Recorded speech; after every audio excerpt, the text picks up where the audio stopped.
Hi, this is Allie from Kidzu, and this is Mallory.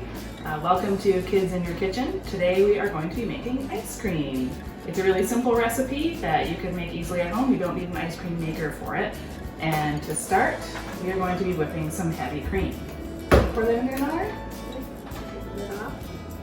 We need 2 cups, which is about what's in this container. And we're going to add a little sprinkle of salt. So Mom, dry pour the entire thing in. Yeah, whole thing. And we're going to whip it up just like you'd whip regular whipped cream. You want to do that, Mallory? Yeah.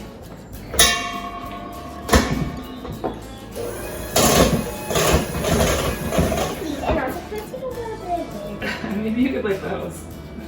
So what you want are stiff peaks. Whenever I do whipped cream, I always go a little bit further than I think I need to go. Otherwise I find it's too runny, but of course you don't want to go too far or else you'll get butter.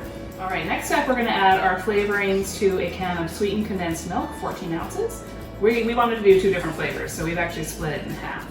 Now what you could do if you wanted was just plain vanilla ice cream and just add a couple of drops of vanilla extract. We're going to do a little mix of both. And with the strawberries, about a teaspoon. Do you want to stir these in? Yeah. Okay, so we're going to stir those in really well and then do the cocoa powder. Now we did cocoa powder to make chocolate, but you could also do chocolate syrup or chocolate chips, and you can add other things like caramel, whatever suits your fancy. Alright, then we have to cover it. Put it in the freezer for 6 hours, and then it's done. Thanks for watching our video. For more recipes and ideas, go to Kidzu at Home. You can also follow us on Instagram or Facebook. And this ice cream looks delicious. Bye.